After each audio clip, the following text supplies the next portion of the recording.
नमस्कार दोस्तों, आज की इस वीडियो में लोग बात करने वाले हैं सबसे सस्ता डिजिटल बोर्ड के बारे में। यदि आप भी सोच रहे हैं 2023 में डिजिटल बोर्ड लेने के लिए, इसी का नाम स्मार्ट बोर्ड, इसी का नाम इंटरेक्टिव फ्लैट पैनल है। यदि आप लोग सोच रहे हैं तो यह वीडियो आपके लिए है। इस वीडियो में शुरू से लेकर अंत तक पूरी जानकारी बताया जाएगा। यदि आप भी सोच रहे हैं तो यह वीडियो आपके लिए बहुत ही ज्यादा महत्वपूर्ण होने वाला है।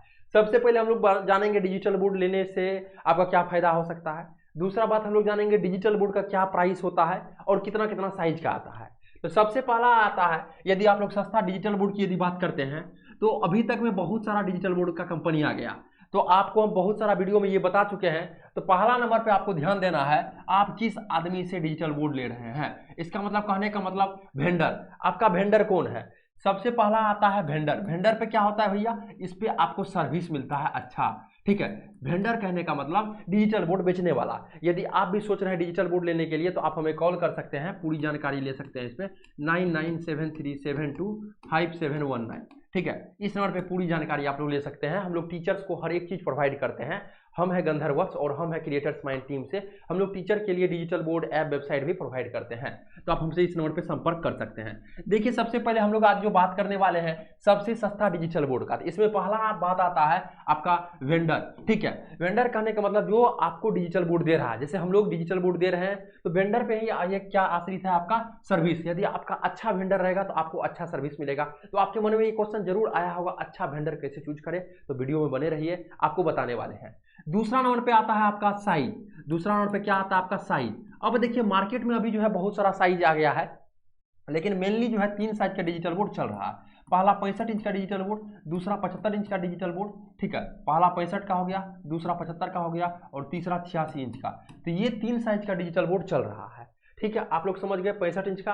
65 इंच किसके लिए है, तो 65 इंच यदि आप एमसीक्यू क्वेश्चन पढ़ाना चाहते हैं, ऑब्जेक्टिव क्वेश्चन पढ़ाना चाहते हैं तो आपके लिए 65 इंच क्या रहेगा, बेटर रहेगा। ठीक है, उसके बाद यदि आप स्कूल में भी लगाना चाहते हैं तो 65 इंच का आप लोग ले सकते हैं। बात रहा 75 इंच का, इसको एक स्टैंडर्ड साइज माना गया है क्योंकि ये बीच वाला साइज है। ठीक है, लोग 65, 75 या 86 का लेता है। तो 75 आप मैथ भी पढ़ा रहे हैं, आप साइंस पढ़ा रहे हैं, आप जनरल नॉलेज पढ़ा रहे हैं, आप एमसीक्यू क्वेश्चन पढ़ा रहे हैं, तो आपके लिए ये बेटर रहेगा। 86 किसके लिए है सर, यदि आपके ऑफलाइन क्लास में सपोज दैट 500 बच्चा है एक क्लास में। ठीक है, तो वो दूर मतलब जो है बैठा हुआ है, क्या है, सबसे दूर आपसे बैठा हुआ है, तो उसको छोटा छोटा दिखेगा। तो वहां पे हम लोग 86 इंच का भी देते हैं। आने का तो 55 इंच का भी आता है। ठीक है, 55 इंच का भी और 98 इंच का भी आता है, लेकिन मार्केट में ये तीनों ज्यादा चलता है। अब देखिए, तीसरा नंबर में आता है डिजिटल बोर्ड का प्राइस। ठीक है, अब देखिए मेन आपका जो है बात यहाँ पे आके रुकता है। ठीक है, प्राइस पे। अब देखिए, इसमें भी प्राइस जो है ये डिपेंड करता है किस पे, साइज पे। ठीक है, और डिपेंड किस पे करता है, कंपनी पे। ठीक है, प्राइस किस पे डिपेंड करता है, साइज पे और कंपनी पे। अब ये देखिए, मार्केट की यदि बात की जाए, ठीक है, मार्केट की यदि बात की जाए तो 50 प्लस कंपनी जो है मार्केट में रन कर रही है, मतलब चल रही है। लेकिन किससे ले, तो मात्र 5 कंपनी ही, मात्र 5 कंपनी ही ऐसा है जो कि डिजिटल बोर्ड में सबसे अच्छा है। ठीक है, यदि आप दूसरा कंपनी का लेते हैं तो वहाँ ठगा सकते हैं आप, वहाँ आपको वारंटी मिलेगा नहीं, क्या हो रहा है नहीं हो रहा है तो आपको पता नहीं चलेगा। तो सिर्फ 5 कंपनी ही एक ऐसा है जिसका कि आप लोग डिजिटल बोर्ड लीजिए, जिससे कि आपको आगे चलकर कभी भी दिक्कत नहीं हो। आप इन्वेस्ट कर रहे हैं 1 लाख, 1.5 लाख, 2 लाख रुपया तक, तो ऐसा जगह इन्वेस्ट कीजिए जहाँ की रिटर्न आपको बढ़िया मिले। अब डिजिटल बोर्ड लीजिएगा, कुछ ही दिन में खराब हो जाएगा, आपको सपोर्ट ही नहीं मिलेगा, तो आपको ऐसा गलती नहीं करना है। इसलिए क्या है, 5 प्लस कंपनी ही बेटर है, 50 कंपनी मार्केट में चल रहा है। ठीक है, और बहुत सारा आते जा रहा है। अब देखिए, प्राइस जो है किस पे डिपेंड करता है, बताए आपको, साइज पे। एक आता है 65 इंच का साइज, जो कि आपका 1 लाख से डिजिटल बोर्ड शुरू है, 100 के से आपका डिजिटल बोर्ड शुरू है। 65 इंच का यदि लेना चाहते हैं तो आपके जेब में कम से कम 1 लाख रुपया होनी चाहिए।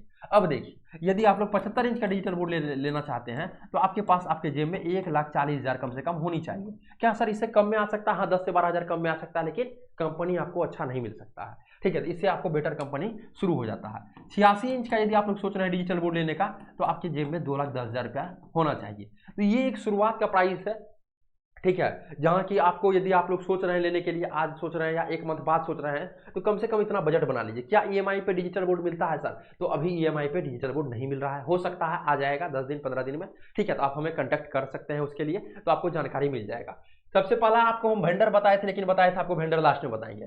अब देखिए, मान के चलिए कोई कंपनी है एक्स, मान के चलिए कोई कंपनी क्या है, एक्स कंपनी का, आप उसका डिजिटल बोर्ड लिए।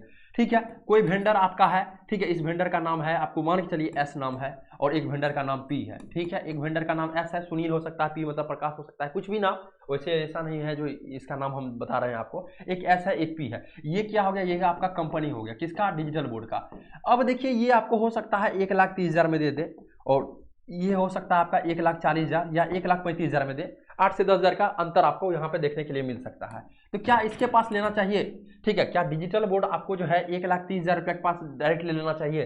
तो ऐसा गलती आपको नहीं करना है। क्यों नहीं करना है भैया? क्योंकि बहुत सारा मार्केट में वेंडर आ चुका है, सिर्फ उसको बेचना है, ठीक है। बेचने कहने का मतलब वो आपको एक बार खाली डिजिटल बोर्ड दे देगा, ठीक है, उसके बाद वो आपसे वो मतलब नाता ही नहीं रखेगा, 10 दिन 15 दिन 2 मंथ तक रखेगा। लेकिन हम लोग क्या करते हैं, जो भी टीचर्स को देते हैं उसको कैसे ग्रो करना है, यूट्यूब कैसे चला सकते हैं आप, हर एक चीज के बारे में अच्छे तरीके से बताते हैं। तो ऐसा जगह पे लीजिए जहाँ की 8 से 10,000 आपको ज्यादा लगे, लेकिन आपको सर्विस अच्छा मिल सके। मान के चलिए अभी डिजिटल बोर्ड आप ले रहे हैं, ठीक है, और हम लोग क्या करते हैं 5 ईयर्स का वारंटी देते हैं। तो 5 साल में आपका 10 बार भी डिजिटल बोर्ड यदि गड़बड़ होता है तो एक बार का आपका 1,000 भी यदि खर्च होता है, क्योंकि कोई भी टेक्निकल प्रॉब्लम आपका खर्च करेगा तो मनमानी पैसा ले सकता है, कभी 1,000 लेगा, कभी 2,000 लेगा, और आप भी परेशान रहिएगा।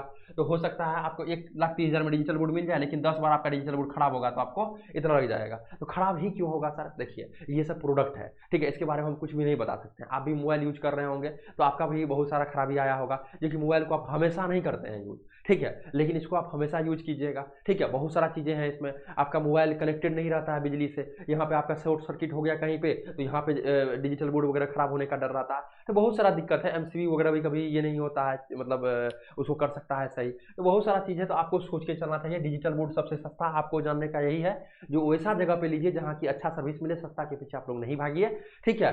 और आपको 8,000 10,000 जहाँ ज़्यादा लग जाए, पहले अच्छे तरीके से प्रोडक्ट को देखिए जाके, तब जाके डिजिटल बोर्ड वगैरह को लीजिए। आशा करते हैं कि यह वीडियो बहुत अच्छा लगा होगा। फिर मिलते हैं आपसे अगले वाली वीडियो में।